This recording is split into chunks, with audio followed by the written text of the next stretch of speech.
Facebook, but we should be Okay. live right now. But let me make sure this latest broadcast is shared everywhere. Got it. Let's get Gopher Nation to wake up. Let's Yeah, go. you know they sleeping right now. Basketball Nation sleeping right now. That's right. Taking a All, nap, man. all the sports are sleeping right now, aren't they? Everybody sleep right now. And everybody need to stay home too. They need to. They That's need right. to, for sure. All right. Well, I think we got that. We should be good to go here. Let me share it on my page.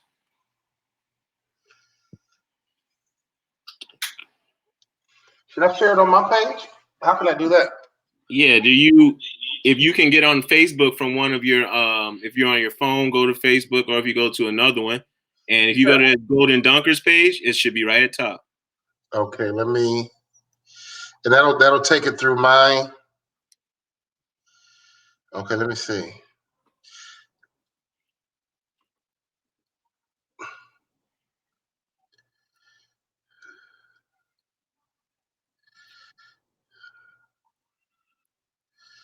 Dunkers Live. That's it. Golden Dunkers Live. Share that out. Once you share that, Oh, I see it. So now what I do? Just share. just hit share. We should be good to go. Snap. Okay, so I see it. I can see my head down. So if I go back to my page, we're on there. Yeah, we should be on there, so we should be good to go. I don't see it yet.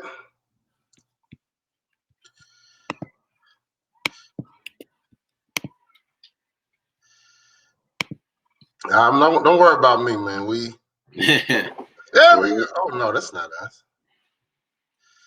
Whatever, man. As long as your networks are good, don't worry. As long as they see it, and don't worry, it's gonna be out there. We're gonna get it out there. They probably tired of seeing me. Yeah, I don't know what's happening, man. But hey, I couldn't even get online today to get on here, so maybe I'm doing something wrong. Right? We got some people already saying hi. Look like we got Paul Preston said hello. Tell Paul Preston how's he doing, man. He's the only guy I know that had ankle implants. He's a bad man. You got your ankles replaced, man. That's a tough guy. That's got to be a tough guy. I didn't even know that about him. Well, I mean, hey, let's get going. Let's get going on this. We got I'm ready, man. I'm ready. People tuning in, so let's do it. So, everybody, thanks for joining us today. Another episode here. We got Golden Dunkers Live. We got a special guest today. We got Mr. Walter Bond, former gopher, I believe current keynote speaker, motivational speaker, business owner, former NBA player, former overseas player, best-selling author, all the things, I think. So we're bringing in Walter Bond just to talk a little bit like we've done in the past, man. Keep everybody connected. Keep this Gopher community connected, and just see how we all can be a family and keep growing with each other. So first of all, Walter, thanks for taking the time today. No, Kendall, thank you, man. I have a child named Kendall. My middle daughter's named Kendall. So yeah, that means we connected, bro. Is it one or two L's though? 2 L's. You only got one? Yeah, I only got one, and most have two. And what I found is a lot of the girls have 2 L's actually, which is interesting. Yeah, I don't know. I remember Kendall Gill. I don't know if you know that name. Yep. He has 2 L's, but he took 2 L's and we played him too. We'll get to that. We'll get to that. But so first of all, before we even get started, how are things going with you? How's the adjustment been? Let's state the obvious. Everybody's quarantined up right now. How's life for you? What's going on? Believe it or not, Kendall, it's been fabulous. One, I'm a motivational speaker, so I gotta have a good attitude. Two, right. We're gonna get into this later. I've been so busy, man. I do about 100 keynotes a year, and I'm on the road constantly. I have 2 million miles with Delta. I have 1 million miles with American or something like that. So honestly, we had a lot of things we wanted to do as a company that we couldn't get to because we've been so busy traveling and on the road. And so now being at home, eating dinner, going to bed, and waking up the next morning without worrying about where's my flight. packing luggage. It's been Right. sweet, right? So I'm living like a normal guy's life that's local. And it allows my wife and I to work on some more trainings that we're working on. We have a business training called the off season. Mm-hmm.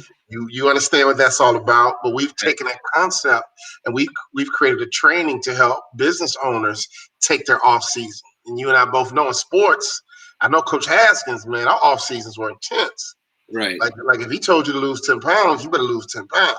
Yeah. So No. if he had you working on that left, you better work on that left. So our player development was real intense under Coach Haskins. So our off seasons were sacred.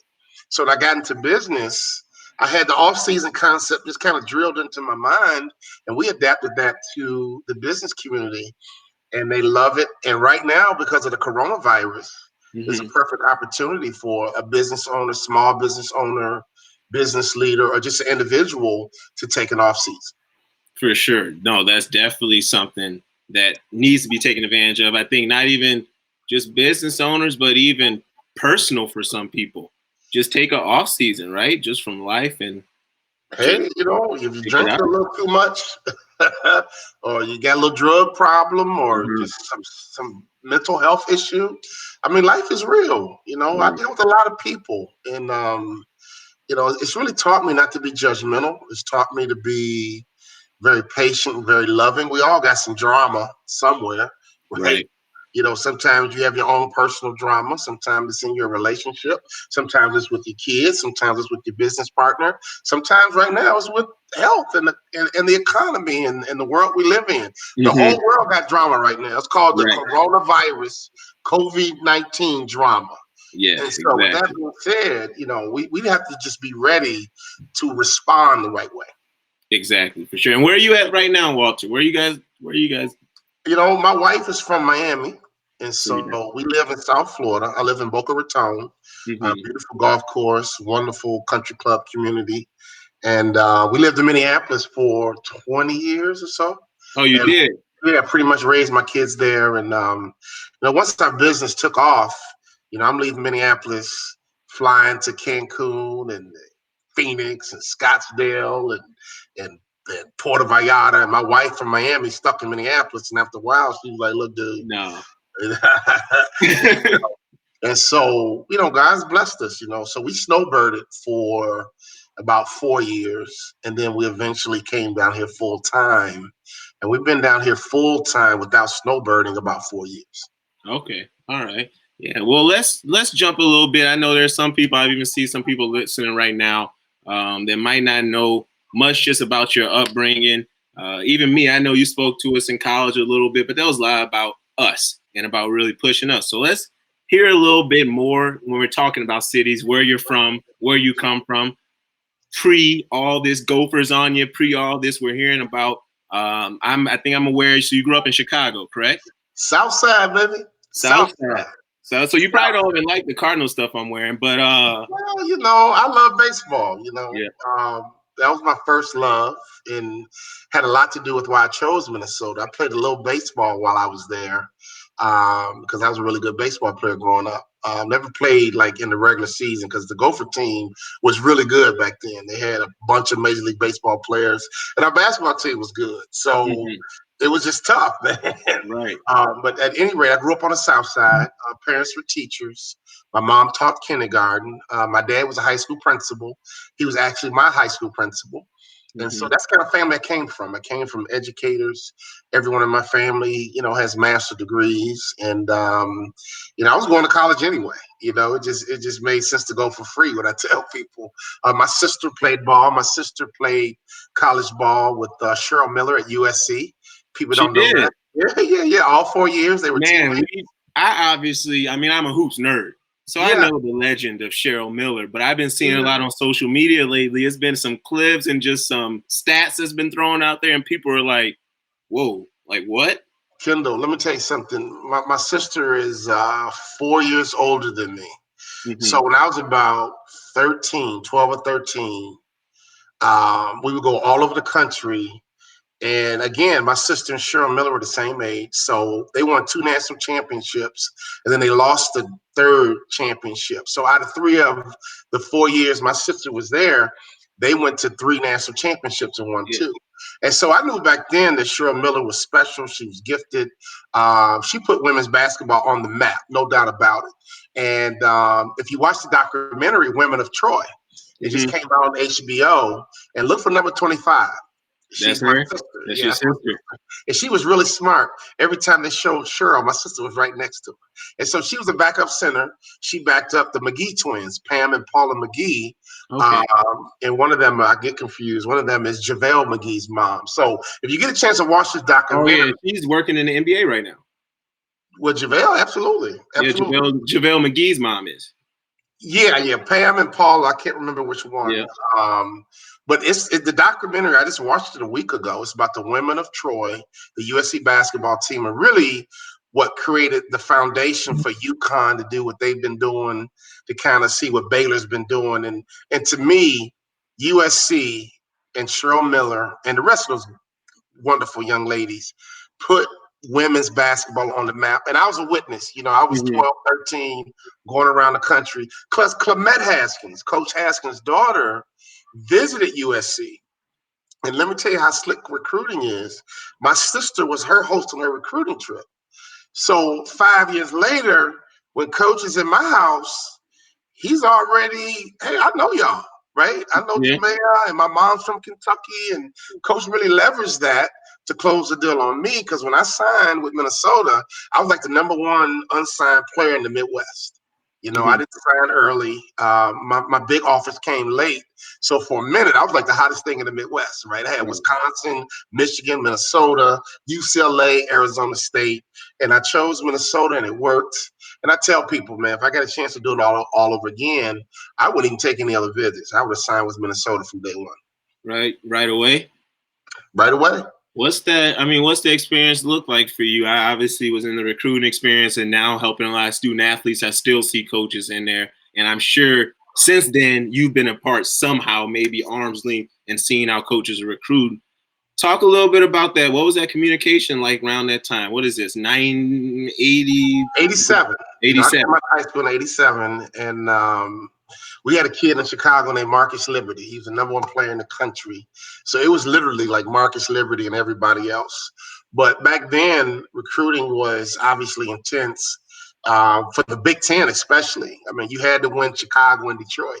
If you didn't win Chicago and Detroit, you were in trouble, right? And so there was a fierce battle with all the Big Ten schools recruiting Chicago and Detroit. And I'll be honest with you, Wisconsin recruited me the hardest. They really did. And on my recruiting trip, something just didn't feel right. I was like, Who was the coach that time? Steve Yoder. Okay. A coach named Steve Yoder. And they almost seemed desperate. And that turned me off, really. And Coach Haskins was like, look, son, I'm going to build a program, and, we're going to be a top 25 program, and I would love for you to be a part of it. But if you're not, we're going to still build a program. Right? I loved his confidence. I loved his bravado. I loved that he wasn't desperate. I love that he had a vision, and, I got a chance to be a part of his first recruiting class. He brought in me, Kevin Lynch, Eric Wilson, and a guy named Marlon Maxey. 3 of us played in the NBA. Now think about that. I mean, Coach Haskins, his first recruiting class, he basically recruited 3 NBA players who were mildly recruited. It wasn't like we were all Americans and could go anywhere. You know what I mean? So he had the ability. And Eric Wilson, the 4th guy, played overseas, right? So in essence, he recruited 4 people who got a chance to play pro sports. But his player development was intense. And the thing that he sold us on, which I think is brilliant, was really the community of Minneapolis, St. Paul, life after sports. And so when I retired, I got cut by the Utah Jazz, and I'm not Mormon, so I'm not trying to live in Salt Lake, right? Yeah. So my wife and I moved right back to Minneapolis. We called one of our boosters, Bob and Mary Ritter. If you're on Bob and Mary Ritter, thank you. I knew nothing but Dinkytown. I knew East Bank and West Bank. And I was about 24, 25. My wife was pregnant. I knew the Minneapolis business community was St. Paul, and Minneapolis business community was fantastic. Yep. And I called Bob Ritter, and he was like, hey, we're going to get you a house. We're going to build it out in a nice suburb. You're going to get some equity. It's going to have good resale value. I was like, Okay. Well, yeah. And sure enough, we built a house in Plymouth, Minnesota, great school district, made a bunch of money on the house, and we launched our business in Minnesota. And man, the job that Coach Haskins sold us on out of high school was real. That, you know what, there's 22 Fortune 500 companies. When your career is over, you can make a living here and you can do whatever you want to do is right here in the Twin Cities. And my wife and I decided to launch our own business. We decided to launch our own company. And hey, this is Walter Bond, former gopher. Everybody's listening. Hey, this is Walter Bond, former gopher. I mean, every business guy was like, oh yeah, Walter, I remember you. Because think about this, Kendall. When I first got to Minneapolis, the Timberwolves weren't even there. So we walked around like we were in the league. We walked around I feel like we you. were pro athletes. Yeah. Yeah. If you like basketball, you followed us. You had Right. no other choice. And that included North Dakota, South Dakota. And it was a fabulous time. And the Wolves came about my sophomore, junior year, and they were horrible. Yeah, I mean, first year. Right. So we had we were the hottest ticket in town. And literally at 51 to this day, I still get people, they say, man, Walter, you might not remember me. I went to the U. Just thank you. You guys were awesome. I love you guys went to the tournament, Sweet 16, Elite 8. We created these incredible memories for the students while we were there, and they still appreciate it to this day. For sure. No, that what he was able to do, Coach Haskins. I've heard that from so many different alumni, and that's why that's so huge. It's not one of those things where it's just from you. When I was there, we had John Thomas come in. We were fortunate to have Bobby Jackson pop in for a few times. One of my guys from around here, Mario Green, helped me out a lot when I came. Rio. Yeah, that's one of the first people to help me out with a few things around here. He was over at Fair School downtown. And so talking to all those guys, the one thing I always remember is the impact Coach Haskins had. And obviously before my time, and one of those things, like, we'll be real, isn't talked about as much, his time there. But that's what matters, is really those relationships that still connected. And I'll get a little bit into those relationships. I wanted to talk about that Chicago piece that you talked about and growing up and that recruiting experience, and Coach Haskins being able to pull you from Chicago to Minnesota. Like, I imagine, it's before my time, but I imagine Chicago at that time, I mean, it was intense. It was, how was that hoop scene? I've always wondered, how was that hoop scene around 80s, 90s? I mean, obviously Chicago hoops around that time. Yeah.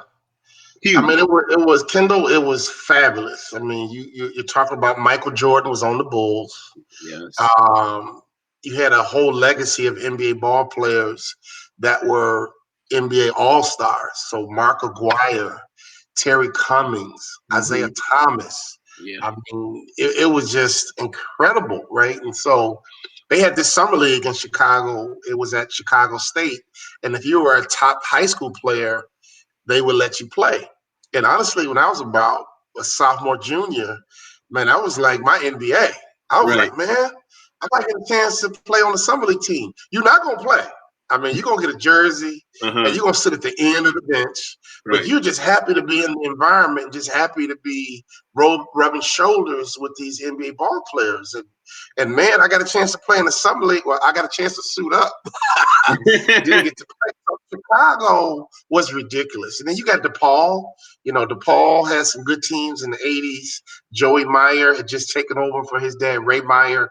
Back in the 80s, DePaul was #1 in the country. And when I came out of high school, people compared me to Mark Aguirre. So it was just nuts. And you just had this mindset when you're from Chicago, being a top high school player, that you go into the league. Yeah. You just had this mentality because you were so close to it, and you were in the summer leagues, and all the ball players hung around. And if you were a high school star in Chicago, there was an assumption that, yeah, you are going to play in the league, young fella, come on. And it was just this confidence, and like, okay, and you get sucked into it. And so when I got to the U, it was humbling because I didn't play as a freshman. And I was like, wait a minute. What? Right. And I mean, like, this ain't going down like this. Yeah, and I'm like, and I went to Coach Haskins' office, and I haven't told this story a lot. We had a Big Ten losing streak. We were horrible. And Coach would always say in practice, well, this is my freshman year. Yeah. And he had the Willie Burton team before me. So they were bad before me the one year. And then I came in, we were still bad. And my freshman year was horrible. And when my freshman year ended, and I said, Coach, no, the first 5 games of my sophomore year, I'm sitting on the bench. And I'm like, oh, no, it ain't going down like this. I'm from Chicago, Southside, right? Yeah. So I went to his office, and my dad told me to speak my mind. Just don't be afraid to stand up for yourself. So I went to Coach Haskins' office, and I said, Coach, but I can help you win.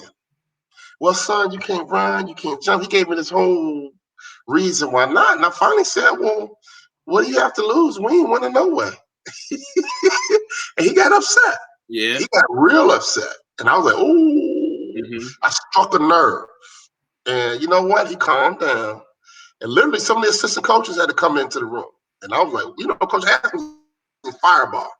And I was like, Coach, look, I ain't come here for no drama, but I can help your team win. And I was sincere and I meant it. And Kendal, he's like, all right, son, I'm going to give you a chance to play. And literally, man, I turned 1 minute into 5 minutes, 5 minutes into 10 minutes. I mean, I'm taking charges. I'm diving on the floor for loose balls. I ain't the man no more like I was in high school. I literally became a catalyst, and I was willing to do whatever I needed to do to win. And before I knew it, my minutes increased. We started winning. And by the end of my sophomore year, I was considered the top 6 man in the country. But that same year, my first 5 games, I don't play at all. And I go and have this little mini confrontation with Coach Haskins. And the one thing I love about Coach, he loved to recruit fiery people. Now, if you sitting there on that bench not saying nothing, he ain't like that. Like, what? Like, I want folks mad and angry want to play. So yeah, how was it at practice after? I think, all right, so you hear about players transferring all the time. And half the time, they don't even say nothing to the coach. Yeah. How was that practice? And I think the reason why a lot of those players don't is because they're fearful of how the coach is going to be on them now, or they're going to be more intense because of that. Like, oh, you think I'm making mistakes? Show me. How was that practice after that? Did Coach Haskins push you more? And were you nervous? Yes and no. One, I'm glad I did it, obviously, because I knew I could help us win. It wasn't like I was just like, I just want to play. I was like, no, bro, I can help us win. Like, literally, like, I'm watching the game. I'm seeing what we're not doing. Put me in the game, dude. Let me go. And I was not a great practice player. Now, to his defense, I confused, and this might sound crazy, practice to me at that time, because I was like really good in high school, and I'm a gamer, right? And I'm a performer, to this day. I speak in front of 5,000 people, 10,000 people, 25,000 people, and I come alive. So I never was a good practice player. And that was an issue because coach is looking at me like, dude, you ain't doing nothing in practice. What makes you think? I'm like, bro, I'm a gamer, dude. And one of the mistakes I made was not working hard in practice and understanding that he's evaluating practice. My mindset was, you recruited me, you know I can play. That was like dude, you recruited me. Hell, you know I can play. Like, what I got to prove to you? That's what I was thinking. Like, I don't have nothing to prove to you. You recruited me. But I didn't understand that these coaches would really evaluate you as a freshman. I'm from Chicago. Everybody in Chicago play in the league. And so, again, my old man was critical, too. Because my freshman year, man, I was like, this is bogus. And my old man was like, look, are you working hard? Are you staying after practice? He said, man, you chose Minnesota, make it work. You took all your recruiting trips. You took your time. You made your decision. Go back and make it work. Don't come here with this pity party crap. And I remember my sister was a ball player. My uncle, who I was named after, played Major League Ball. My dad was a ball player, Hall of Fame at his college. He got high at work. Like, dude, you chose Minnesota. Go make it work. And that sophomore year, I really turned from a boy into a man. And I became the top 6 man in the country. I ended up averaging 10 points off the bench. And we lost to Duke in the Sweet 16. I went back to Coach Haskins' office at the end of that year. And Kendal, I was like, what do I need to do to play in the NBA? And he looking at me like, all right, son, you got to do it. And I came back my junior year and was top 6 man in the country 2 years in a row. And I averaged 11 points a game off the bench. And Dick Vitale was like, man, Walter Bonds and P.T. Pierre, I feel like they have 6 starters. You got a guy come off the bench averaging 11 points, about 5 boards, about 4 assists, 3 steals. You know, I was just like a stat stuffer in my limited minutes because I needed to be a catalyst. You come off the bench, you losing 10 minutes off the game before that first TV timeout. So now it's only 30 minutes left. So when I got in the game, I was like, yeah, like, going crazy. Yeah. And we went to the Elite Eight my junior year, and we lost to Georgia Tech to go to the Final Four. And that was a heartbreaker because we were better than them. Like, really, I don't know what happened, man. We had this huge foul disparity. We had never been on that kind of platform and to have a big-time game like that either. We had them down 12 in the first half, and we were like almost shell-shocked. And at the end, they clipped us. But if we would have played them 10 times, we'd have beat them 8 times. And they ended up playing UNLV next. We were a much better matchup for UNLV. And UNLV smoked them. And it was just like, man. So anyway, 2 years I came off the bench. In my senior year, I was preseason all Big Ten because I had done so well coming off the bench. Willie graduated. Melvin Newbern graduated. Richard Coffey graduated. All these guys graduated. And it was basically just me and Kevin Lynch. And it was like, yo, this kid can handle it. Like, if he could do that off the bench, of course, if he get a bigger role, he can handle it. First game of my senior year, Kendall, I break my foot. And I was like, what? Oh, you did? First game, very first game. I came back about 6 weeks later, and we're playing Ohio State. They had a guy named Jimmy Jackson. Yeah. On national TV. We going at it. In Columbus, I got 15 points, 5 assists, 5 rebounds. We're up by like 10 in Columbus. And Dick Vitale is having a seizure on the sideline because this was my coming out party. Like, literally, at that time, Jimmy Jackson was a top small forward in the country. Oh, yeah. He was the coach. He was, yeah. Top you know 4 about pick. Jimmy Jackson. Top 4 pick. So that one game, I'm thinking triple-double, like 15 points, 5 rebounds, 5 assists at half. I'm about to drop a triple-double on national TV. Game over. Man, last play of the first half, I broke my foot a second time. And that was it, man. That was all she wrote. My career was over. I never forget when I broke it the second time, I just cried, man. I was so frustrated, like, God, like, I ain't never been hurt in my life.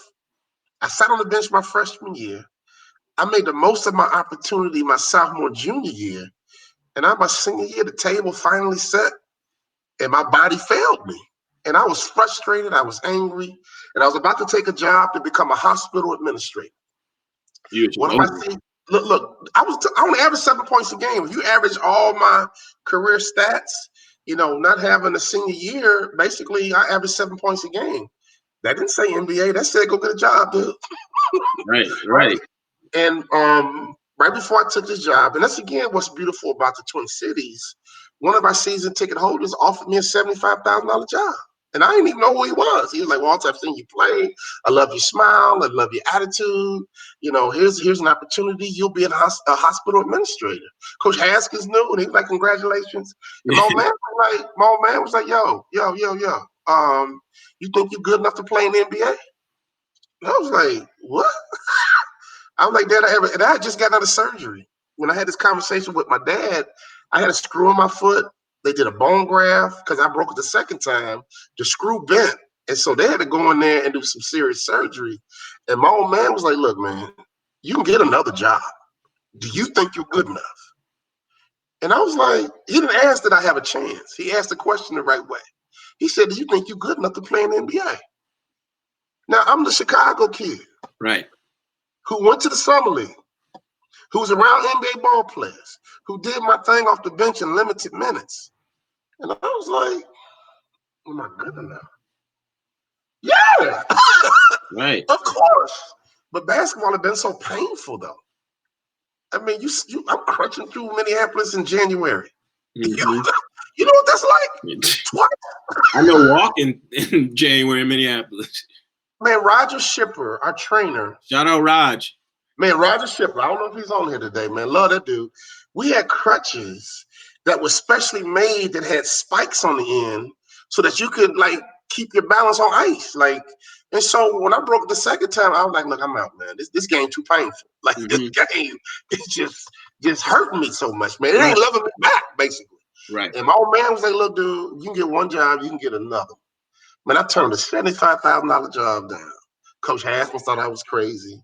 The booster thought I was crazy. It was like, here's another Chicago kid, you know, disillusioned, chasing his pipe dream. And I was like, my dad made sense. He's like, look, son, if you can get one job, you can get another one. But if you think you're good enough, go for it because you don't want to have regrets. Right. I'm like, you know what? That make a whole lot of sense. Long story short, I got drafted in the CBA. I was a 6th round pick in the CBA. Sixth round, yes. Six in the CBA. Six rounds. In the CBA. In the CBA, yeah. I was the 99th player taken, which means the NBA took who they wanted, and 99 players got drafted ahead of me after the NBA draft. And I ended up making an all-rookie team. And the next year, I made the Dallas Mavericks, and Jimmy Jackson was their draft pick. And here's poetic justice. He holds out on his contract. He does not come to camp almost the whole year. Jimmy Jackson held out 63 games, and there's only 82. So his rookie year? His rookie year, yeah, go look it up. It's crazy, man. That was nothing but God for me, honestly. Now, you're a believer. I'm a believer. Yep. That was God. Right. That was nothing but God, and I know it. Who holds out 63 games? And I gave my life to Christ through all this, too, by the way. And I was doing some things that weren't Christ-like. Okay.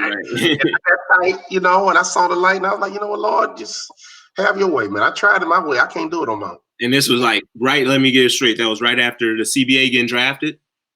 99? In the CBA, I gave my life to Christ, yeah. Okay. During the CBA season. Man, you go through the CBA, man, that's like going to hell anyway.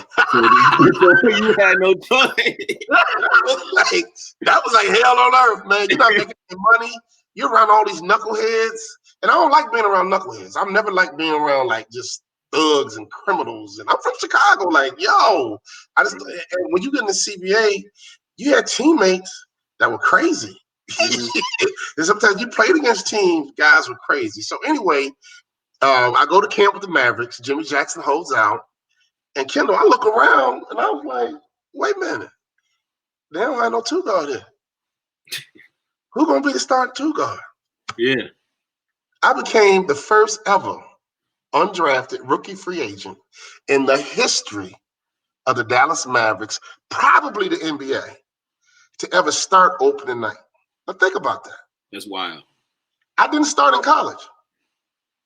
You want to talk about God? My first NBA game, I'm in the starting lineup. In my second game, I had 25 points against the Timberwolves in Minneapolis. That's God. What? That's God. You can't make that up, bro. So that's within less than 365 days. Like NBA first game, and then less than 365 days later, you were hurt on the court. From the time I got hurt in Columbus, you're talking about. Yep. That was in February, March.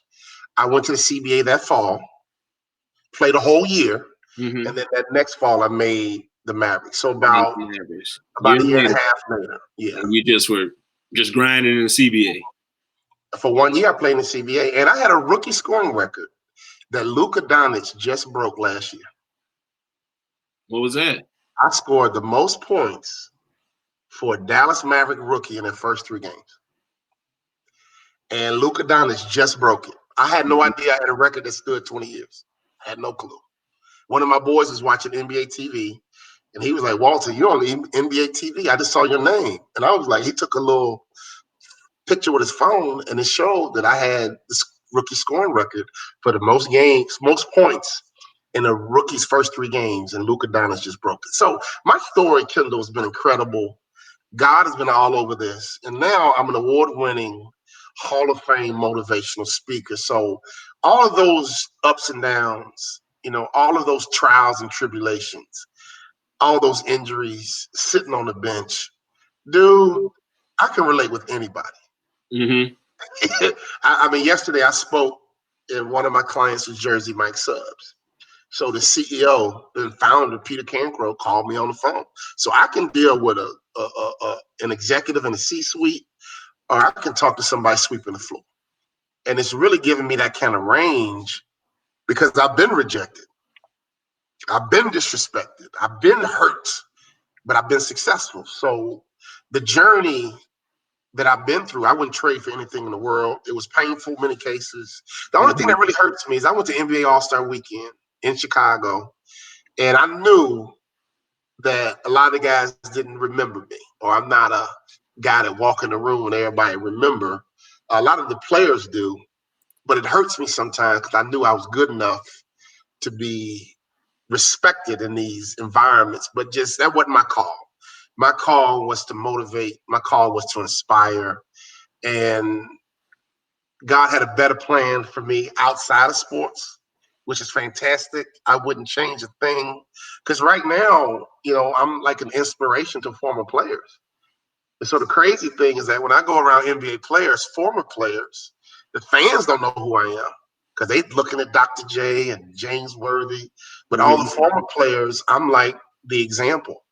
Like I'm one of the guys who outside of sports has done extremely well. And so it's crazy that now I get this respect from my peers for what I did after basketball. And my motto is, Kendall, and this is a little Chicago slang, so for you grammatarians, give me a break. Here's my motto straight from the South Side. I don't hoop no more, but I'm still balling. That's my motto. I don't hoop no more, but I'm still balling. I share that with the NBA. They're still a client. I do a lot of events for the NBA rookies. I do a lot of things for former players, retired players. And I just love the journey that I've been on and the ability to impact people.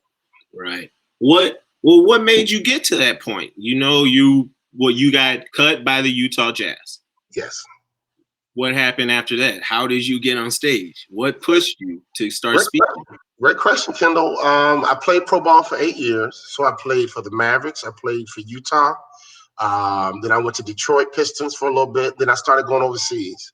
I played in Italy. I played in Greece. I played in Germany. And then if you remember, I came back when I retired and broadcasted for the Timberwolves. I did that 2 years. I did radio 1 year with Chad Hartman. And then I did TV on Fox Sports. And I'd had enough, honestly. Like, what years was that? That was 98, 99, somewhere in there. I got back from Germany in like 97, 98 maybe. And then I think I worked for the Wolves like 98, 99. And about 2000, that's when I started speaking. Okay. And how does that come into fruition? I mean, how do you start speaking at that time, at least? Now you hear about people trying to do it, but this is 2000, like a motivational speaker, a public speaker. How do you even get to that point? Well, I'm going to go back to Coach Haskins. When I went in there my last year with a cast on my foot, I was like, Coach, remember I was going there every year. Like, he thought I was like initially crazy, but I was like, what do I need to do to play in the NBA? Like, who do I need to become? So when I went in there after my dad's conversation, remember, I had a $75,000 job. And Coach Haskins was like, congratulations, sons. That's an awesome opportunity. And I was like, Coach, what do I need to do to play in the NBA? Right after I talked to my dad. He looked at me like, dude, like, come on, man. Right. Almost like it's over, bro. Like, you had a good run, but you got a $75,000 job. And I was like, Coach, I'm in tears. What do I need to do? Right? And he was like, son, you should be a motivational speaker. That's what he said to me. I was like, what are you talking about? I'm 22 years old. Like, what are you talking about? And that was it. I went on my way. I made it to the NBA. And literally 10 years later, when I decided to walk away from the Wolves, and I was trying to figure out what I wanted to do, I looked at my wife and I said, babe, I want to be a motivational speaker. She's like, well, I've heard you talk about that. So I always honor Coach Haskins. We had our moments, man. We did. But you know what? That man blessed me on the court, off the court, and we flew him to town about 2 years ago. I organized it. That man turned boys into men. All his players, for the most part, are married, got not jobs, careers, stable. He was a tough but no disrespect to any other Gopher coaches, man. They're still trying to fill his shoes. Let's be honest, man. That dude was there for 13 years, and he made some mistakes. I don't want to make light of that. But in terms of what he did for his players, a lot of people don't even get. And I think some things got haywire. I'm sure there's some mistakes he wish he could take back. But for my time there, we got chased to class. From when I was in school, we got chased to class. We had Dan Kosmowski. His job was to make sure we were going to class, right? And so for him to be able to recruit me, help me develop into an NBA ball player, and then plant a seed in me, really, to say, man, you should be a motivational speaker. Now I'm a Hall of Fame speaker. That's what I call impact. And so when I go around teaching business leaders how to have impact, a lot of it has to do with what I learned from Coach Haskins. A lot of it had to do with what I learned from my dad being my high school principal. My dad was a bad boy, man. Yeah. He didn't play games with me.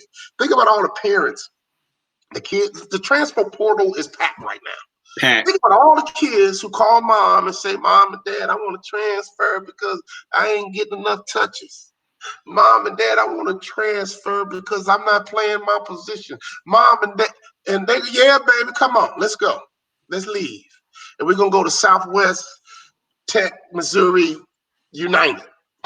And most of these kids, they transfer and we never hear from them again. My old man was like, what? Are you helping your team win? That's what he asked me. He said, you chose Minnesota, go back and make it work. Right. And with him being my high school principal, I remember the bell would ring. Now, my dad's high school was in the hood. Now, long story, I flunked out of my first high school. Don't tell nobody. I went to a high school called Whitney Young. Quentin Richardson went there. The other big boy went there. They've had several NBA players. Went to Duke, big boy. Okafor? Yeah, they all went to Whitney Young. So what happened when I went to Whitney Young? Whitney Young was strictly academics. They didn't care about sports. And then me and another guy named Russell Maryland. Russell Maryland played for the Cowboys, #1 pick. And then I ended up making it to the NBA. And I think Whitney Young was like, wait a minute. We need to get serious about sports, honestly. But when I was there, it was all academics. And what happened, I was struggling academically. I mean, these were the smartest kids in Chicago. And I'm the youngest. My brother and sister went there. And I woke up one day, I had like a 2.2. Now, I was one of the top sophomores in the state. And my old man was like, look, dude, we got to pivot, man. That school eating you up. And these kids were smart, man. It wasn't like I was just, these kids were the smartest kids in Chicago. Long story short, my old man always worked in the hood. He always was a lean on me, Joe Clark kind of cat. And I ended up transferring to his high school and had one of the top teams in the state. And then when I showed up, it was like, we were like one of the top teams in the country. I got my GPA up. I went from a 2.1, 2.2 to a 2.9 and played big time basketball. But I got to see my dad work. I got to see him lead. And when the bell would ring, Kendall, he would come into the hallway, pull up his pants, and say, hey, young lady, where you supposed to be? Hey, young man. And kids would take off running. It got so bad, teachers would take off running. And the metaphor is the bell is ringing, where are you supposed to be? And I never forgot the metaphor of, man, you got to set goals with some time. With some time periods on them. And you got to get to where you're supposed to be. And so that was kind of drilled into me, man. Get to where you're supposed to be. So the NBA was where I was supposed to be. And I got to get there, okay? Hall of Fame motivational speaker, that's where I'm supposed to be. We're building stuff online right now, man. We got trainings we're building right now that you tell Tony Robbins he better watch out. You better tell John Maxwell, boy, not a real competition, but I'm a Hall of Fame speaker, man. I've been acknowledged finally. Yeah. Finally, think about that. Being rejected all through sports now. I walk in, I'm on a corporate board. I get paid to go to meetings. And I say things and people be like, dude, that's brilliant. Like, wow. And I'm like, y'all think so? Okay. Yeah, exactly. My background is so different. It's so unique. It's so diverse that every company that I work with, I come in with such a unique perspective. Now, I've never been afraid to speak my mind. I learned that from my daddy. And the impact I'm having with companies is amazing. And just yesterday, the CEO of Jersey Mike Subs, they all bought my book and read my book, Swim. He's booked me 24 times. He says, Walter Bond, I want you to be the voice of our company. For Jersey Mike's? Jersey Mike Subs. I'm on the book. Jersey Mike's.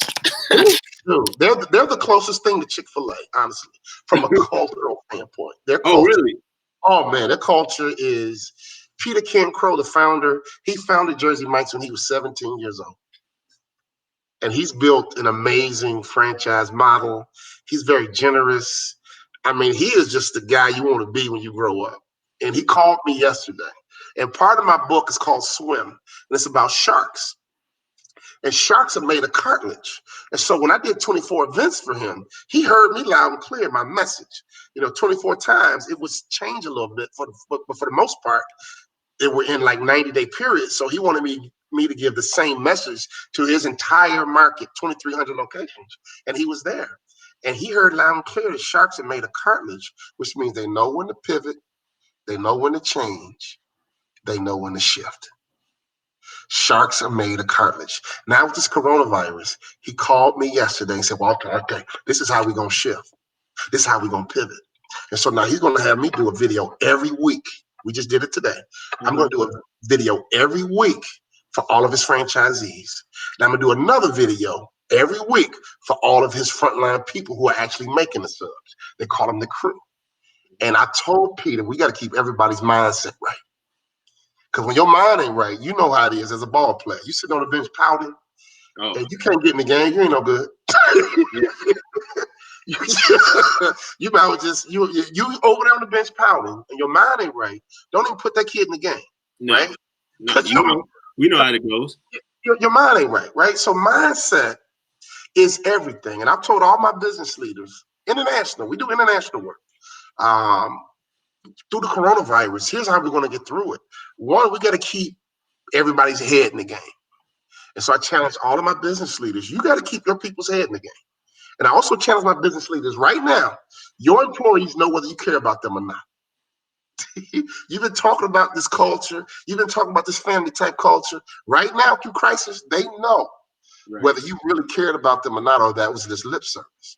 And so when this is over, people who, if they get the inkling that you didn't really care about them through this crisis, they're either going to leave through the front door or the back door. Either way, they're going to go. Front door means they're going to tell you, like, I'm gone because the back door, means you're going to keep your mouth shut and be, okay, fine, thank you. And you're going to tell your friends, like, jerk, idiot, I'm out of here. But you have a great opportunity for the right business leaders, hear me clearly, to prove to your people, like, look, I care about you. It's not all about profits. You can't put profits over people. You can't do that. You got to put people over profits. And right now, the smart companies are going to make sure that they take care of their people. Yeah. 2, here's how you build intimacy through crisis. How many friends you got from back in the day, you get together and y'all remember the old times? Man, remember that party? When somebody spiked the punch? Man, remember that time we were late to practice? Remember, that's how you bond. Like, oh my God, I do remember that. And that's how you get to know each other through crisis. Your teammates, you get closest in that 2-minute mark. And you down by 3. And you pull it out. You in the locker room, man, we did it.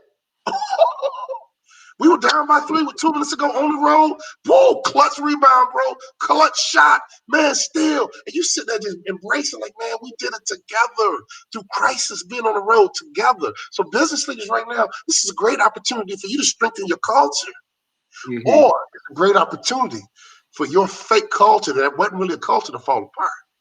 Right. So all my business leaders, and I'm teaching them how to do it, right? And they really are saying, like, okay, Walter, I get it. Make sure your people's mindset is right and keep their mind in the game. And you got to have financial stamina. And that's how you win. Yeah. You know when I started my business? October 2001, right after 9/11. Most people said that was the worst time to start a business, but you know what? I'm different. I thought it was the best time to start a business, and here's why. In a crisis, most people panic and do nothing. The majority of the world is sitting around watching the news all day, trying to figure out, anybody find the vaccine? Is it over yet? How many died a day? Oh, I can't wait till this is over and life can get back to normal. That's 90% of the world. 10% of grinders like me. This is my off season, baby. Oh, I looked at my wife and said, oh, we can finally take our time and get all our stuff online. Oh, we can finally take our time and build up our coaching program. Oh, we can finally take our time and man, you can't see behind me, man. You can see that TV behind me, and we can write on that little wall, man. That's our off season on that wall. Mm-hmm. And when this thing's over, I'm gonna have a fully automated online business. That's huge. I couldn't have done it any other way because I was on the road so much. You're moving so much. I think, and that's huge. And I think that carries over to so many, it's obvious in business. That carries over to so many industries. You hear about it in the NBA, you hear about these owners and what they're doing when you talk about the people thing and what they're doing for their people and how they're handling the situation now. Then you also hear about your coaches right now. What are they doing in this situation? I don't know if you're seeing a lot about, I mean, how are they going to recruit now? How are they going to draft players now? You hear about all that stuff. And I've had a few conversations, Walter, with a few of my peers. You know, we're in the basketball scene where we're helping student athletes, and we're also critical about the coaches around here and who are the good coaches that are really motivating their players? Who are the coaches that aren't motivating their players? And I feel, isn't it a time potentially for some of these coaches to get back to the drawing board? Like, I feel like some of them have been moving a little too fast too. You know, Kendall, honestly, this is the time for everybody to reset, right? You know, how many times is your computer locked up and you had to just shut it off? Mm-hmm. Sometimes you just got to reboot it, right? Come on. This whole world to me needs a reboot. Our value systems are screwed up. We're depressed. We got anxiety. I think God has given us all. Folks ain't spending time with their kids, their family, poor work-life balance. I think out of shape, overweight, depending on anxiety drugs and all this kind of stuff. Stuff the madness. And let's reboot. And let's get back to the basics. Let's get back to rebounding and dribbling and shooting, just the basics of life. Because this is a great opportunity. And I'm telling you, and I'm saying this through sports, and I'm in the business world now. This is a great opportunity for us to really reposition ourselves, right? This is a great opportunity, but you got to see it as a great opportunity. And one of my slogans is, and I've been saying this since 2010, and I'm explaining why: cut off the news and keep it moving. That's always been my motto. I've been saying it since 2010. And here's how I know the media, not all media, but the media is a business. And the media makes money typically based on tragedy, controversy, fear. The media is smart right now. CNN and Fox News are making more money than both of them. They're making big money. Why? Because everybody's tuning in, everybody's divided, everybody's angry, and everybody, look, I ain't Democrat or Republican. I'm a Christian. That's what I am. And I don't have no faith in man. I ain't sitting around waiting on Trump to do nothing. He ain't my God. And I said the same thing about Barack Obama. They ain't who I serve. Okay? And right now, we need a miracle, bro. This thing is bigger than Donald Trump. This thing is bigger than Mike Pence. This thing is bigger than Joe Biden. This thing is bigger than his running mate. This thing is global. This is God sending us all a message saying, hey, will y'all wake up? Y'all took me out of school. Will you wake up? Can't nobody talk about me in a business meeting. Can you wake up? You guys have totally removed me from your world, and now you wonder why it's haywire? Yeah. No. We need a reboot, man. People talk about God as number one, but they don't live that way. People talk. I used to do these workshops, and I would ask people, business people, what's your value system? And rank it in order. They would say God, family, volunteer, work. I say, all y'all lying. Every last one of y'all is lying. If I observed how you live and I wrote down your value system based on how you invest your time, what is your time going to tell me? What is your true value system? Work is number one. Yeah. Work is probably number two. Work is probably number three. Then family's four. And God might not even make the list. People say that because it's politically correct. They don't want to say that work is number one. They don't want to say that. And one thing I know about being wealthy, and one thing I know about being broke, money's overrated. But you don't understand that until you get some. Mm-hmm. If you never had money, you looking at me like, man, you full of crap. It's a rat race in the world right now. Dude, it's crazy. And I'm hearing people, oh, we got to go to work. You can't shut it down. Like, dude, you going to go to, if I told you, okay, you work at this store and there's a sniper out front, you still going to go? There's a sniper in front of the building and you still going to go, yeah, I got to pay my mortgage. I got to pay my rent. Like, dude, there's a sniper out front. You still going to go to work? So we have been so conditioned to be on this treadmill that we gotta work. I owe, off to work I go. Do you know how many people live day to day, check to check? A lot. 90%. We talk about the have and the have nots. 90%, and I don't know about the rest of the world. I'm gonna talk about America. 90% of Americans live day to day, check to check. The average American only has 1,500 in savings.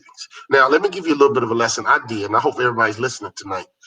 The smartest thing I did when my career was over is that I joined a country club out in Medina, Minnesota. It was called Rolling Green. And Flip Saunders belonged to it. John Randall belonged to it. Baseball coach John Anderson is a member.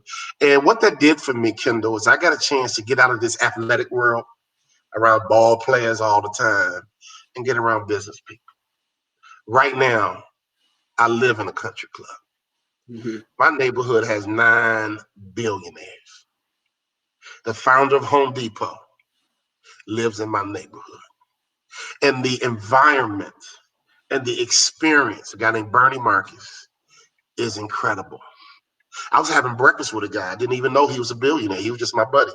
We can go have oatmeal and coffee in this little breakfast room. You know, when you pay for country clubs, they got to feed you, right? So I'm sitting there with the guy, and I found out later that he was a billionaire. He's the largest landowner in Long Island. He just since passed away. And he was my buddy, nice guy. And he said to me, Walter, I have 11 stockbrokers that call me every day. He says, you know what? I make money whether the market is up or if the market is down. It doesn't matter to me. I make money whether the market is up or if the market is down. If you want to, I'll teach you. Okay. Iron sharpens iron, bro. Iron sharpens iron. At the country club, they don't have the TV on ESPN. They don't have the TV on Fox News or CNN. Mm-hmm. They have the TV on investment channels. Because in my neighborhood, we have Republicans, we have Democrats, we have Libertarians, we have Socialists. But I tell you one thing that unifies everybody in my neighborhood, they all are in the stock market. And they all understand how business operates. So I don't hang around ball players anymore. I don't hang around hoopers anymore. I hang around men and women that ball in a different way. Right. And we need more athletes to do that, Walter. Walter, I do a lot with athletes. I do a lot with youth athletes. I do a lot with college athletes. I help develop them. They have that option. You know very well. You know how it is in Minnesota. It hasn't changed. If anything, since Clem Haskins told you about the Fortune 500 companies, it's tripled. I mean, the growth here is crazy. I've lived downtown for the past 4 years, and what we've seen go up is crazy. How do you get these athletes now? Because I'm asking for me to keep pushing them in a better way. How do you get them to open their minds up, but being realistic? I mean, they're young. Hoop is everything. There's a lot of distractions. But specifically in this era, Walter, I see you now a lot more active on social media. You see these kids. I mean, social media is huge. The following's huge. How can they capitalize on what's going on? And how can they get in that mindset earlier rather than later? When I hear about my overseas guys coming back when they're 30 and they're like, what now? Right. Well, you know, Kendall, I can only give you through my lens. And I'm going to give you 2 reasons why we have that. One goes back to parenting. You know, what is mom and dad teaching? What does mom and dad value? You know, sometimes mom and dad value the league and chasing these dreams and are just as caught up as the kids. My parents were more like, good game. How was your test? Hey, that's where I was at. Right. And when I had that little 2-3, my old man was like, look, bro, this family produces student athletes. Okay. Mm-hmm. When I left for Minneapolis, he was like, look, man, college is a 4-year experience. I don't believe in that 5-year stuff. Right. that was just what I was taught. Right. And that's the kind of home that I was raised in. Now, I didn't always buy into the value system, but it was taught. Right. And it took me a while to completely buy in. Now, I say this a little differently because I think, and I'm going to speak to the Twin Cities market, and I hope Richard Pitino's listening. And I hope PJ Fleck is listening. Love PJ Fleck. I hope every Gopher coach is listening. The smart thing to do is to get your problem solved early and recruit the kind of kid who got the same value system that you want them to have.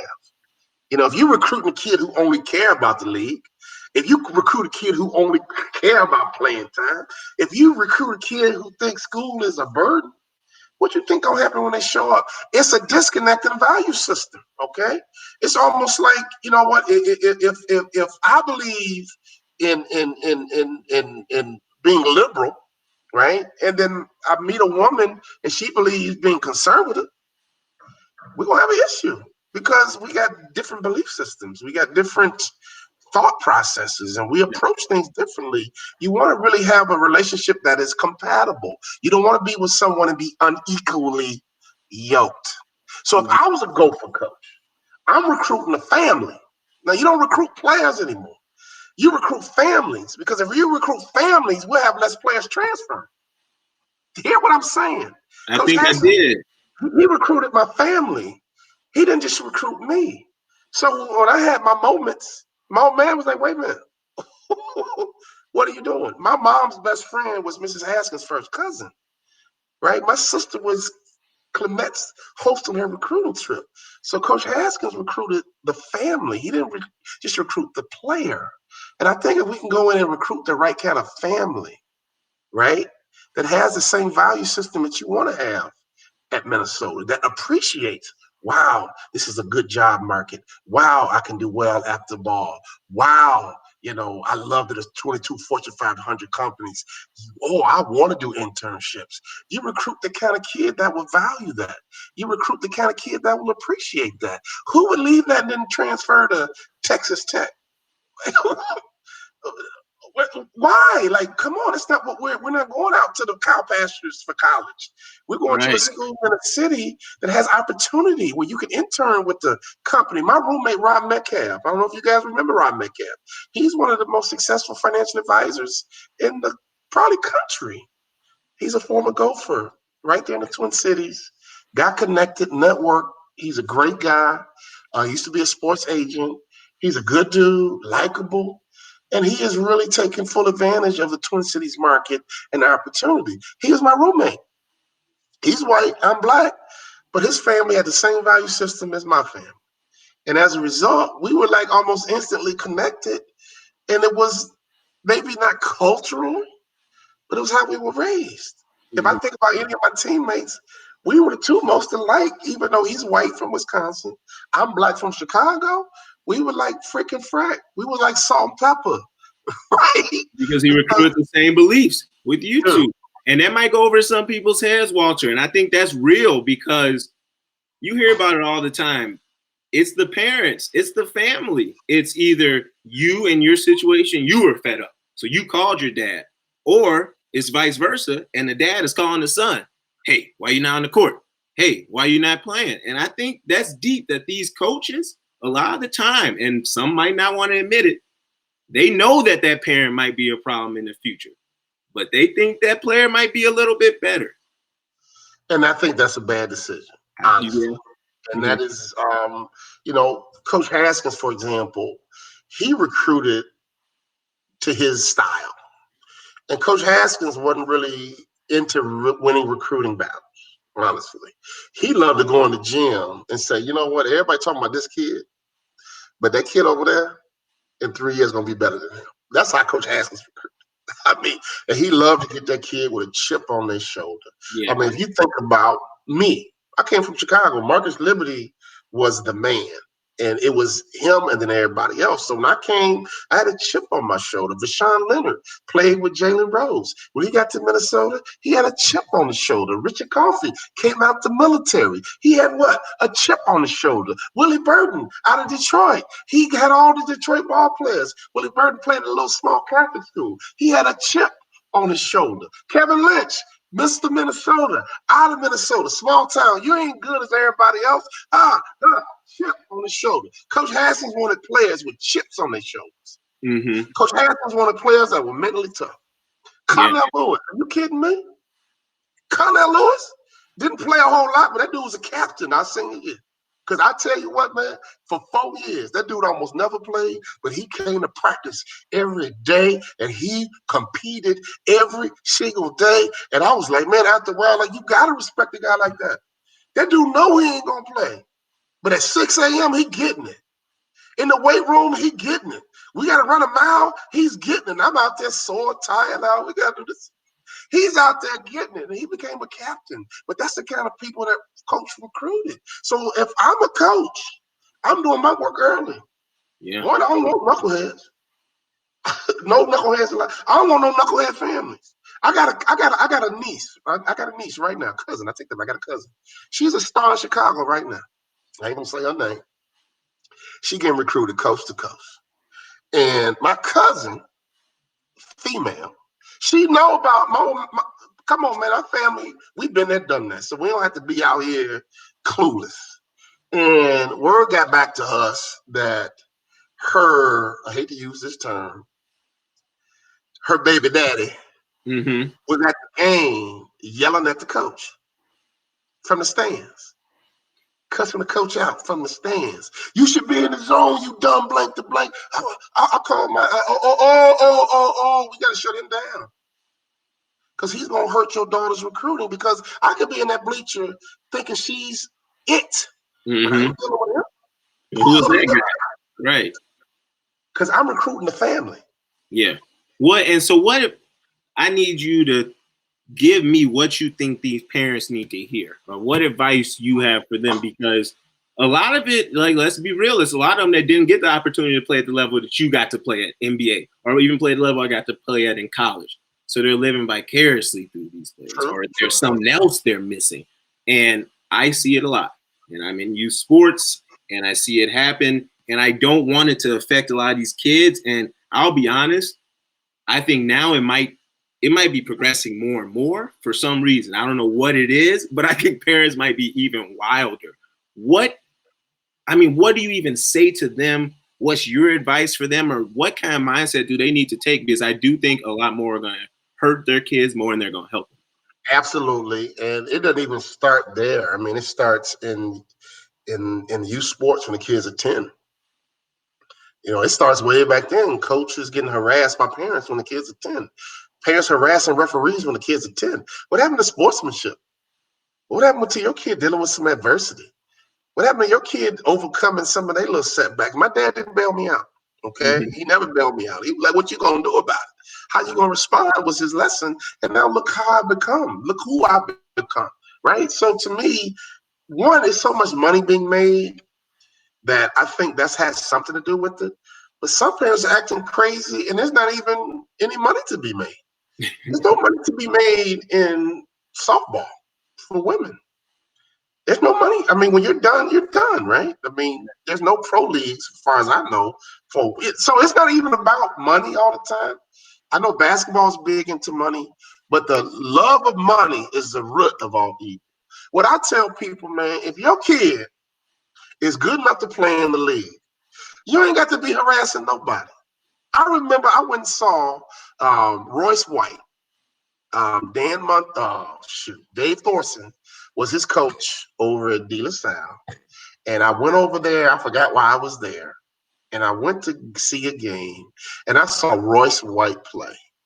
And I said, that's a pro. As soon as I saw him, like in the first quarter, I said, that's an NBA ball player. He just had the gift. Now, he had some mental health issues and some other things derailed him. But for me, as a scout and someone who understands basketball at a high level, the moment I saw him play, I'm like, okay, he's a pro. No doubt about it. That's an NBA ball player. So to have the gift, honestly, to rise above college and to become a pro, typically, man, the gift is so obvious that we don't even have to talk about it. Now, I can say that there's some gray areas because I'm a guy who got into that gray. Yeah. But that's different. Not too many get into that gray area. Man, that gray is thin, right? I was in that gray area. You know, I was either going to be a really good college player, maybe. So you get some of that, no doubt about it. And not all the best players make it. Let's be honest about that either. So I get the competition, I get the drive. But here's the truth. At some point, ball going to be over anyway. So whether you make it to the league or not, you should be thinking about life after sports. You know how many pro athletes I mentor now that are busted, and they literally never thought about life after sports. Like, it didn't even cross their mind. Like, I'm going to play college ball. I'm going to go to the league. And that's it. So now you're 27. You did it. Now what? The average career is about 3 years, 4 years. Okay. You did it, bro. You made it. Woo! Now you're 27, 28. Now what? And I get emails every day. I'm not going to call any names. I get emails. I get phone calls. Athletes completely lost because they never prepared for life after sports and never had that interest. Now I'm gonna go back to, what did mom and dad say when you were growing up? Mom and dad didn't tell you to get an education, and mom and dad didn't tell you to have a plan B. Mom and dad didn't tell you to have a backup plan. No, mama was cussing out the coach. Right? Daddy was looking for another AAU team. Right? It's real. Daddy was trying to figure out who's gonna pay who when he. And when I see that scenario, and I'm from Chicago, bro. So you saw a lot of it. Man, I go back to Chicago now, and they all know me, and I feel bad for them because they look at me. I'm talking about NBA ball players. I'm talking about folks that were all stars. And I come back home, man, and they like right back at the crib, and right back in the hood, busted. And they looking at me like, "Walt, man, we seen all your videos, bro. You doing it?" And I'll be like, "Thanks, bro. Like, man, like, dude, I should look up to you." You know, and like, and without patronizing anybody, you know, how can I help? Is there anything I can? But so many are not even prepared to do anything. Like, you have no other skill set. Right. You don't have any leadership ability. And they do. That's the thing. And they have so many they don't even know about as athletes. A lot of them. I'm from St. Louis, so I see the same thing. Obviously, going back to the Lou, a lot didn't make it out. We're just now starting to get our flowers with guys in the NBA biz. Finally, actually, my generation. Pre this, it was Larry Hughes. That was it. We had Larry in the league. That was it. Now, Jason Tatum from St. Louis. I'm a Kappa. Okay, this is prep. My brother a Kappa. He knew. Okay, so Jason Tatum's dad is the head captain. He's our grand pole mark. He's from St. Louis. They're from St. Louis. Yeah, they're all from St. Louis, and he played at Kansas. Yep. And so he kind of schooled me on the whole St. Louis vibe. I have not met Jason Tatum yet, but I speak to the NBA rookies. They rotate the guys that come in. So I speak to the NBA rookies like maybe every 3 years, right? So I spoke to him when Tyus Jones came out. I spoke to him when Dwight Howard came out. I spoke to him another time when I don't even watch basketball like I used to. The kid from Oklahoma, light skin, left hand. His knees fall apart, can jump, explosive. Had a twin brother. Blake Griffin. Blake Griffin, yeah. So I just remember, I came out the year Mario Chalmers got sent home. I don't know if you remember that. He got sent home 1 year, from the rookie transition program. I think I remember that. I heard about that. Yeah, because another time I remember somebody gets sent home and Flip called me. I don't know who it was because he knew I was working there. So, you know, he just trying to figure out what happened. But, you know, to be able to get back to ball players who are listening, because I don't waste my time. You know, in fact, when I speak to the NBA rookies, this is what I do. And they, you know, they're kind of in another world sometimes. And I say, look, man, here's my cell number. I want y'all to take a picture, but don't call me. Don't call me until you're done playing. Mm-hmm. When you're done playing, call me. And they look at me like, okay. And man, 8 years later, I get that text. Hey, man, I'm done playing. I've been overseas. You know, my girl's pregnant. They don't say it, but it's like, I got a little money left. Right. Well, then, and what do you tell them? Or, and one of the last questions that you even tell some of the guys that, I'm 27. So my peers, I hear that story daily. What do you tell a lot of my guys? It's probably their last year. I mean, honestly, after this, what's happened now, they don't even know if they're going back overseas. So a lot of them are scared right now. What's one thing you tell guys that are really is in that position? So all that prep work, pre-parenting, if they got it, they got it. If they didn't, they didn't, obviously. What do you tell them? It's simple. It's simple. It's simple. Playing sports is a gift, right? I'm sure when you were young, you were gifted. I'm sure back in St. Louis, you were a top athlete. Mm-hmm. Like you were special. You were in the paper, right? You were on this team in all state. And it is what it is. You were a gifted high school athlete. And you were much better than every other kid in St. Louis. There's probably about 20 or 30 of you, right? That y'all are just the ball players, right? Right. And so you guys were gifted. So my message is for any athlete, when your career is over, you got to discover another gift. That's what you got to do. Like you got to discover another gift. Simple. God gave you something else. He might have given you innovation. He might have given you leadership skills. He might have given you people skills. I try and teach my athletes, bro, you got to discover another gift because basketball's over. There's a few coaching jobs. There's a few broadcast jobs. But hell, Reggie Miller ain't going nowhere. Shaq ain't going nowhere, right? So those jobs are locked up. Jim Peterson ain't going nowhere, right? So what are you talking about? Those jobs aren't going anywhere. So it's not even a lot of opportunity for you to go and get a coaching job. It's not a lot of opportunity because all the former players are fighting. It ain't no age group. Nobody graduates, right? So you know what? Honestly, you got to discover another gift. And I'm very fortunate that Coach Haskins planted that seed in me. That, look, dude, you should be a motivational speaker because he saw the gift in me before I did. And that's why I'm so thankful. That's why I get emotional because, man, this dude helped me discover another gift. And once you discover another gift, you attack it the same way you attack basketball. I used to work on my left. I had a nice left hand. Oh, my left was nice. I hit that little mid-range jumper because I worked on it. I could knock down that three. Okay, I knew how to rebound. I knew how to pass. I had good feel, good hands, good instinct, right? I just knew how to deny the post. I just knew how to play. I remember getting a stat sheet on Michael Jordan where he liked the ball in the fourth quarter. Okay, in the fourth quarter, I knew I had to defend him differently. I had to do everything I could to play at that level, right? And so when I got into business, I was like, man, I'm very entertaining. When I first started speaking, I was like a stand-up comedian. I would entertain my audience, but I had no content, and I knew it. And I would watch all the top speakers like Zig Ziglar, Tony Robbins, and I was like, man, these guys are entertaining, but they got content. I knew my game. In that off season I talk about when I worked on my left hand, I worked on my content. And now I write books, dude. My last book, Swim, is a bestseller.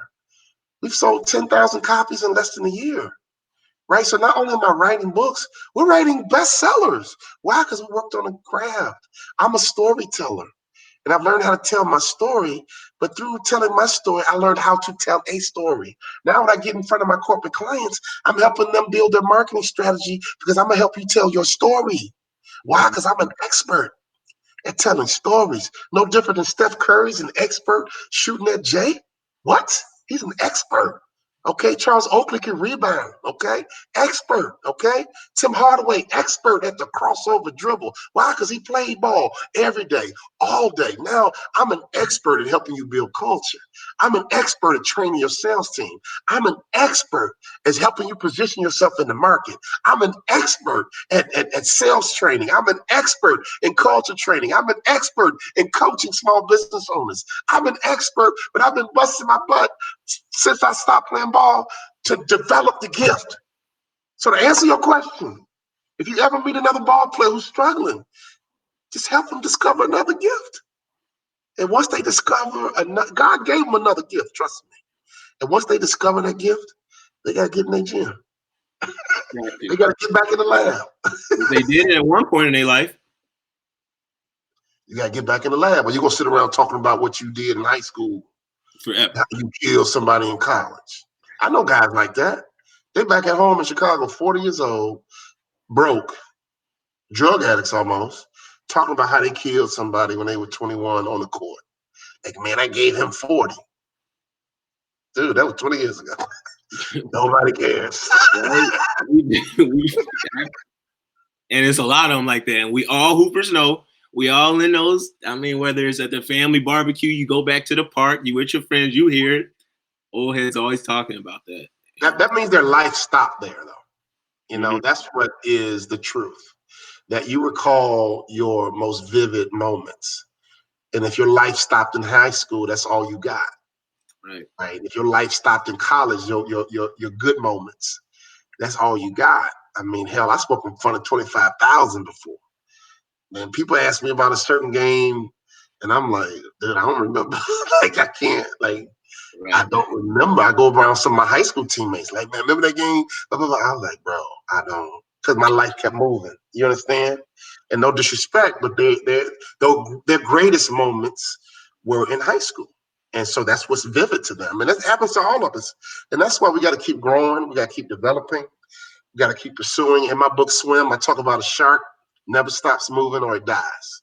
Yeah. The way a shark is through its movement. We can wrap up on that. So the book, over 10,000 copies. First, congrats. That's a blessing. Just talk more about the book, what's going on with it. I think it's the shark mindset. I think you were even saying that back then. Talk a little bit about what that is for everybody, as well as just the book. And then as well as it sounds like earlier in the conversation, a lot of business process stuff is changing as far as automating things a little more online. Talk about what's coming in the future, what we can be prepared for to wrap things up. I mean, we have a mastermind group for small business owners, and we're serving every level. You know, I'm a city kid, right? So everybody money a little different. You know what I mean? And so with that being said, I charge a lot of money for a keynote. You know, and I know a lot of people are not going to pay that. I get it, but I still want to be able to serve you. So we got $20 products. We got $100 products. We got $2,500 products. Whatever you need in your price point, we can serve you. And because that's important to me. But the book Swim is basically a business parable. And I'm going to tell you what's crazy. And I know this was God. I went fishing one day and caught a suckerfish. And the suckerfish is in the ocean. And basically it has a suction on top of his head. And the way the suckerfish survives in the ocean, it waits for a shark to come by. And that's the only resource they got. And they take this suction and they connect to the shark. And the shark takes this suckerfish on free rides. They get to eat scraps every time the shark makes a kill. I mean, think about it. This suckerfish is waiting for a shark to come by. And when I caught this suckerfish, I asked the captain of the boat. Now, I'm a city Midwest guy. We got lakes. I fish in Florida in the ocean. And so I saw this little fish, and I was like, how does this fish make it in the ocean? He's waiting for a shark to come by. And I was like, man, that's like a mentoring metaphor. That's like a coaching metaphor. In other words, I was a suckerfish until my high school principal came by. I had a 2.2. I was a suckerfish flailing in the ocean until my dad became my high school principal. And he taught me how to take school seriously. When I got to the University of Minnesota, man, I was at every party, had my red Solo cup. I was frustrated. I was angry. And eventually this suckerfish connected to Coach Haskins. And he helped me develop into an NBA ball player. So when I'm on this boat and the guy's talking about this suckerfish, my gift is creativity and metaphors. And I came home and I said, babe, I got an idea. She goes, what? I want to write a book about a shark and a suckerfish. Yeah. My wife was like, what? Yeah. And the suckerfish has one job. In exchange for these free rides in the ocean, parasites attack sharks. The suckerfish's job is to keep the shark clean. From the parasites. Eat the parasites. And so The book Swim is called Swim. And basically, we created what we call the Sacred Six. And it's a training where we teach people how to be a shark. I mean, sharks run the ocean, right? So we're going to teach you how to be a boss. We're going to teach you how to be a baller. Sharks never stop moving or they die. Sharks only look up. They never look down. Sharks are curious and always learning. Sharks are respectful of their environment. Sharks are made of cartilage, which means they know how to pivot. And sharks, no matter how big a shark is, they know they need a good teammate. When we teach people these Sacred Six, we basically equipping anybody on the keys to success. But we also teach you, like, you know what?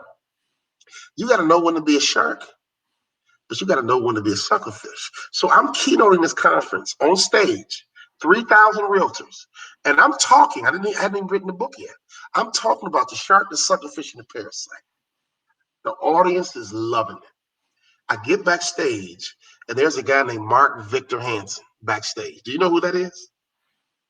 Yes, you do. You ever heard of the book Chicken Soup for Your Soul? Mm-hmm. Mark Victor Hansen and Jack Canfield are the authors. They have sold 100 million books. And Mark Victor Hansen is like my size. I get backstage. He meets me backstage and hugs me. He said, dude, that shark and the suckerfish, dude, that's like Who Moved My Cheese Good. You got to write a book. And I recommend it's a parable. Now, Mark Victor Hansen, who's produced 100, I'm probably underselling that. One of the most prolific authors of all time hugged me and said, dude, you got something there. You got to write a book, man. I think this is like Who Moved My Cheese. Yeah. We called the publisher. We made a presentation to the publisher. In 15 minutes, we're going to do it. Got it. Huh? I've been selling books and proposals been getting rejected for years. In 15 minutes, like, we'll do it. In less than 10 months, man, it's a bestseller. It was number 7 in October 2019. It was number something in November. We just got the publication yesterday. It was number 15 in March.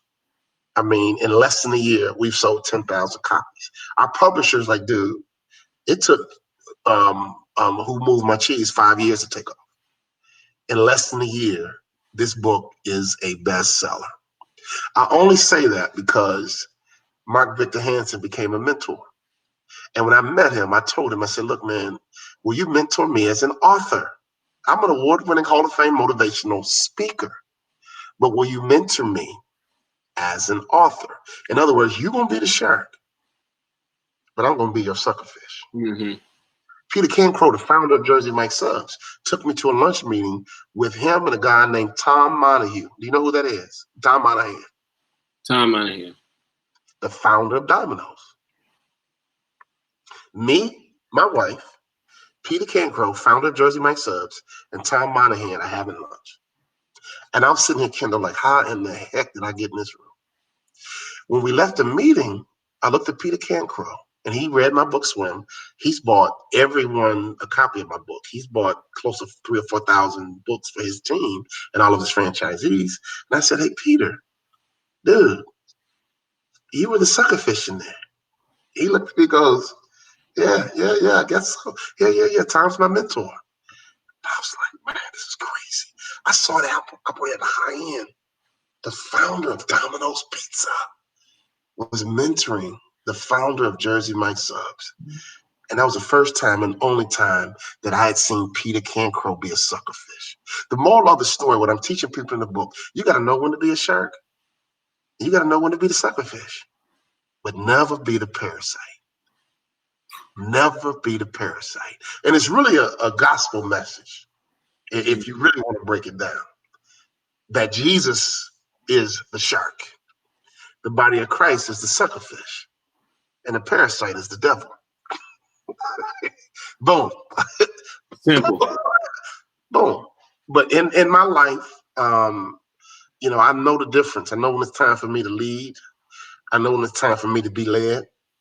And I have a quick question on that, Walter. I know we're wrapping up right now, but I did want to follow up with that because I have a lot of youth that ask me about this, that mentor aspect. What advice do you give a kid or give someone at any age? Because you asked this when you're probably about, 40 years old.